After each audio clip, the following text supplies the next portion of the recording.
검은색 나비의 날갯짓 어둠이 채 가시지 않은 새벽, 박하은은 작업실 창가에 기대앉아 희뿌옇게 밝아오는 서울의 스카이라인을 응시했다.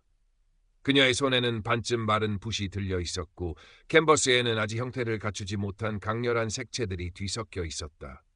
마치 그녀의 내면처럼.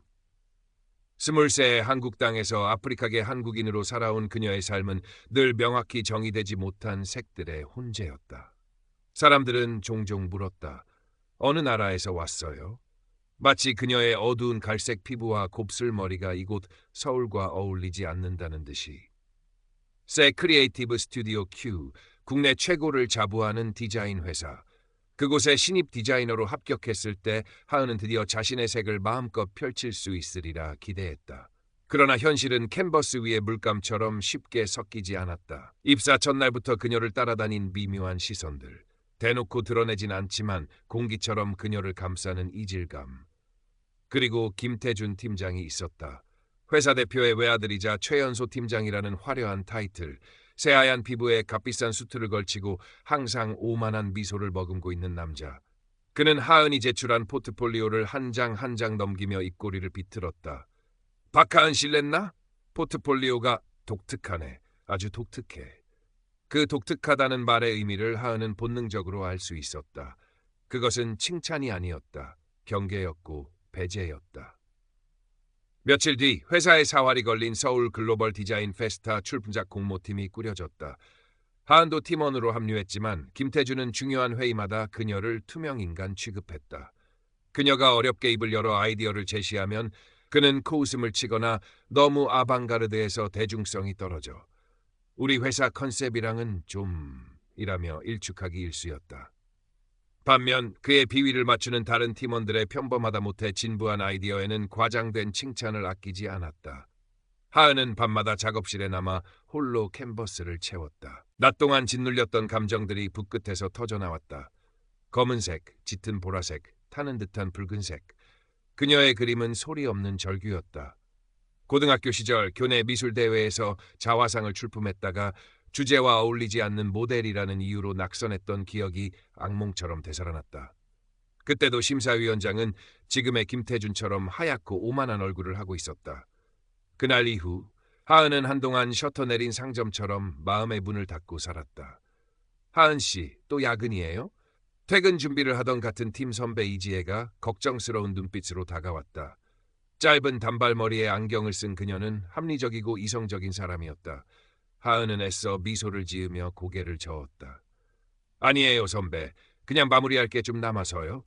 지혜는 하은의 어깨를 가볍게 두드렸다.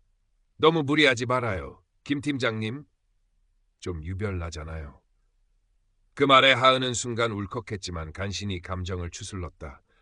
지혜는 아직 김태준의 노골적인 차별을 눈치채지 못한 듯했다. 아니, 어쩌면 모르는 척하는 건지도 몰랐다. 이 거대한 빌딩 숲에서 살아남기 위한 그들만의 방식일 터였다. 며칠 후 중요한 클라이언트 미팅이 잡혔다. 김태준은 하은에게 미팅 자료 준비를 지시하며 덧붙였다. 박하은 씨는 이번 미팅에 참석 안 해도 돼. 내가 알아서 할 테니까. 괜히 클라이언트들 불편하게 만들 필요 없잖아? 그의 목소리에는 날카로운 가시가 숨겨져 있었다. 불편하게 만들어?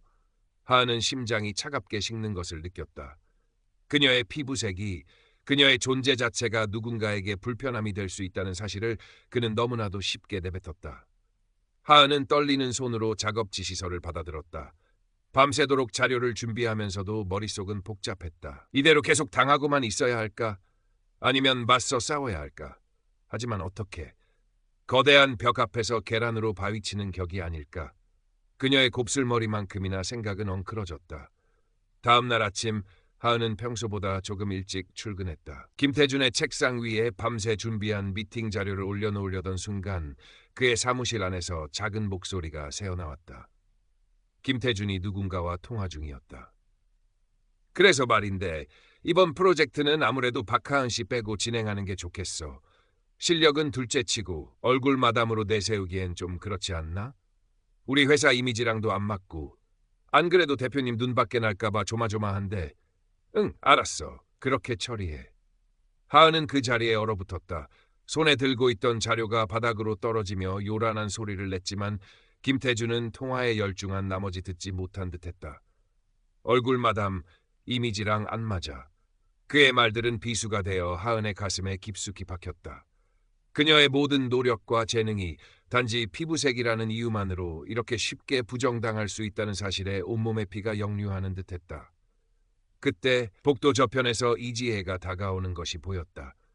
그녀는 바닥에 흩어진 자료와 창백하게 굳은 하은의 얼굴을 번갈아 보더니 이내 상황을 짐작한 듯 표정이 굳어졌다.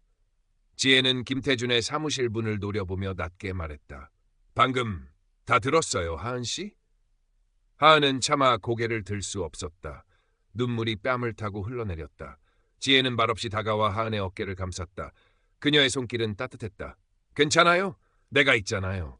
혼자 끙끙 앓지 말아요. 우리가 같이 해결할 방법을 찾아봐요.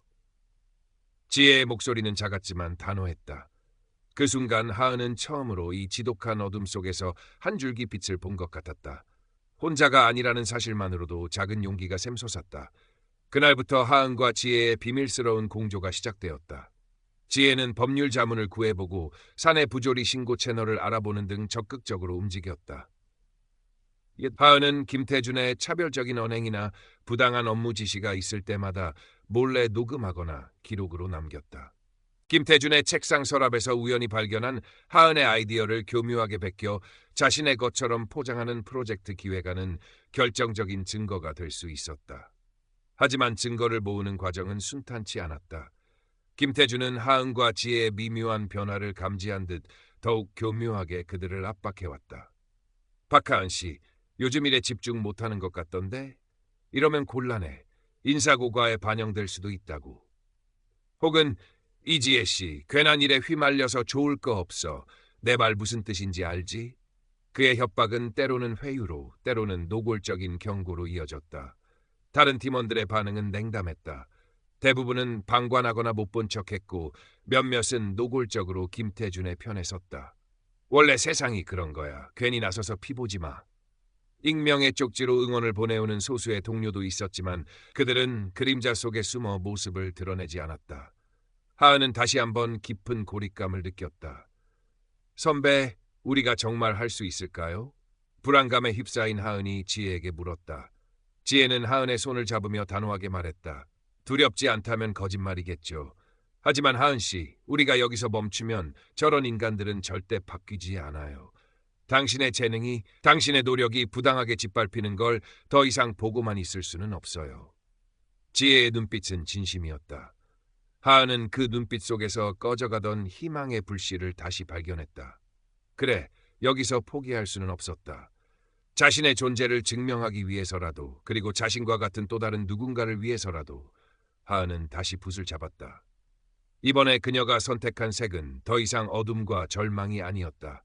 검은색은 깊고 단단한 대지를, 붉은색은 타오르는 열정을, 그리고 그 모든 것을 감싸는 황금색은 희망을 상징했다.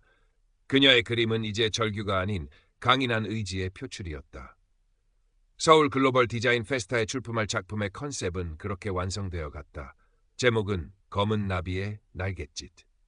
연약해 보이지만 강인한 생명력으로 세상을 향해 날갯짓하는 존재, 바로 자기 자신이었다. 마침내 서울 글로벌 디자인 페스타 최종 출품작 선정 프레젠테이션 날이 밝았다. 발표장은 국내외 디자인계 인사들과 기자들로 가득 차 뜨거운 열기를 뿜어냈다. 하은은 긴장으로 마른 입술을 축이며 자신의 순서를 기다렸다. 김태준은 여유로운 미소를 지으며 심사위원들과 인사를 나누고 있었다. 마치 모든 것이 자신의 계획대로 흘러가고 있다는 듯이. 드디어 지 크리에이티브 스튜디오 Q의 발표 순서가 되었다. 김태준이 먼저 단상에 올라섰다. 그는 하은과 팀원들이 밤새워 작업한 결과물을 마치 자신이 모든 것을 총괄하고 아이디어를 낸 것처럼 유창하게 설명하기 시작했다. 하은이 핵심 아이디어를 낸 검은 나비의 날갯짓 컨셉 영상이 스크린에 상영될 차례였다. 그러나 영상은 재생되지 않았다.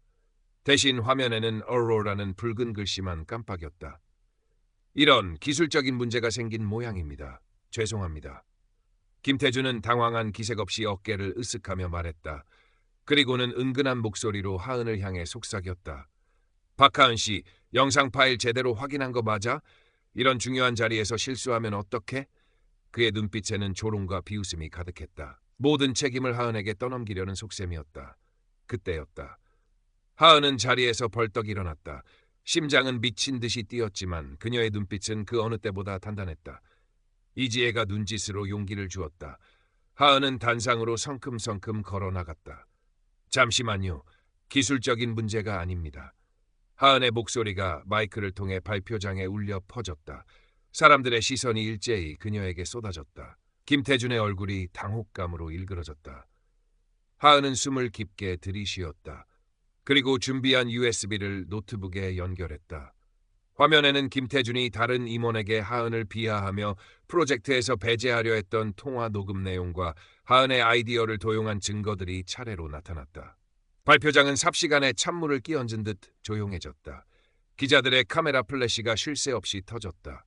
저는 지난 몇 달간 제 능력이나 노력이 아닌 단지 제 피부색과 외모 때문에 부당한 차별과 모욕을 견뎌야 했습니다. 하은의 목소리는 떨렸지만 한 글자 한 글자 힘이 실려 있었다. 그녀는 김태준의 만행을 조목조목 폭로했고 자신이 준비한 검은 나비의 날갯짓 컨셉 영상을 직접 재생했다. 스크린에는 어둠 속에서 찬란하게 날갯짓하는 검은 나비의 강인한 아름다움이 펼쳐졌다. 이것이 제가 진정으로 보여드리고 싶었던 작품입니다. 제 피부색이, 제 외모가, 제 디자인을, 제 꿈을 가릴 수는 없습니다. 저는 디자이너 박하은입니다. 발표가 끝나자 장내에는 잠시 정적이 흘렀다. 그리고 곧이어 우레와 같은 박수 소리가 터져 나왔다. 몇몇 심사위원들은 자리에서 일어나 기립박수를 보냈다. 김태준은 하얗게 질린 얼굴로 고개를 숙인 채 아무 말도 하지 못했다. 그의 아버지인 회사 대표의 얼굴은 굳어 있었다.